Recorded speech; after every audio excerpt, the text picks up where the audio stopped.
ഈ മാസം 33 പര്യവസാനിക്കുന്ന ഈ 11-ാം തീയതി ആരംഭിച്ച ഉപവാസ പ്രാർത്ഥന അനുഗ്രഹത്തിനു വേണ്ടി ദൈവകരങ്ങളിലേക്ക് നമുക്ക് ചേർന്ന് പ്രാർത്ഥിക്കാം. എല്ലാവരും അല്പസമയം ദൈവത്തെ സ്തുതിച്ചാട്ടെ. ഹല്ലേലൂയ.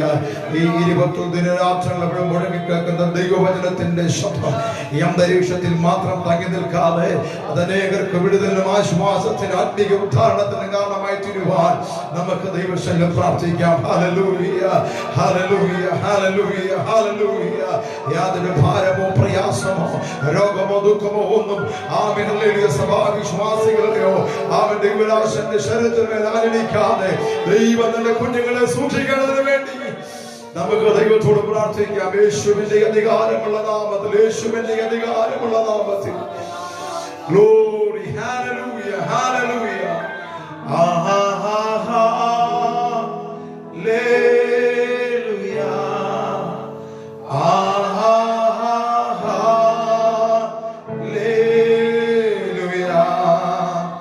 ആഹാ ആഹാ ഹല്ലേലൂയ. ആഹാ ആഹാ ഹല്ലേലൂയ.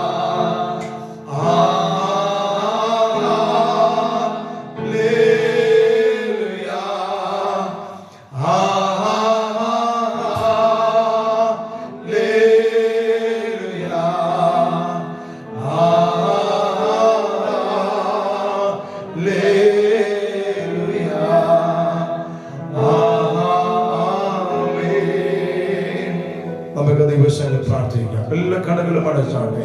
ആത്മാർത്ഥതയോടെ കർത്താവിനെ നന്ദി പറഞ്ഞുകൊണ്ട് ഹല്ലേലൂയ, ഹല്ലേലൂയ.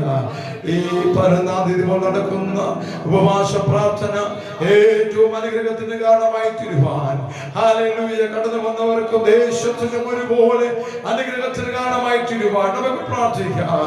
സ്നേഹവാനായ ദൈവമേ, സ്വർഗീയ നല്ല പിതാവേ, അനുഗ്രഹിക്കപ്പെട്ട നല്ല നിമിഷങ്ങൾക്കായി ഞങ്ങൾ കർത്താവിന് സ്തോത്രം ചെയ്യുകയാണ്. ഒരാവർത്തി കൂടെ കർത്താവിന്റെ വരവ് താമസിച്ചതുകൊണ്ട് ഞങ്ങളുടെ മനുഷ്യായുസിൽ ഒരു പകൽക്കാലം കൂടെ കാണുവാൻ കൃപ നൽകിയത് കൊണ്ട് ജീവനുള്ള ദൈവത്തെ ആരാധിപ്പാൻ കർത്താവ് ഞങ്ങൾക്ക് ഒരുക്കിയ വിലപ്പെട്ട അവസരങ്ങൾക്കായി ഞങ്ങൾ അങ്ങേക്ക് സ്തോത്രം ചെയ്യുകയാണ്. ഹല്ലേലൂയ. ഈ പകൽക്കാലത്താന സഭയിൽ നടക്കുന്ന ഉപവാസ പ്രാർത്ഥന ദൈവകരങ്ങളിലേക്ക് ഏൽപ്പിച്ച് ഞങ്ങൾ പ്രാർത്ഥിക്കുന്നു. വിശേഷാൽ അഭിഷേക ദൈവദാസൻ ായി ഞങ്ങൾ ദൈവത്തോട് പ്രാർത്ഥിക്കുകയാണ്. 26 പരം വർഷങ്ങൾ കർത്താവിന്റെ മഹനീയമായ ദാസനെ അധികാരപ്പെടുത്തി ഞങ്ങൾ അങ്ങേക്ക് സ്തോത്രം ചെയ്യുകയാണ്. ഹല്ലേലൂയ.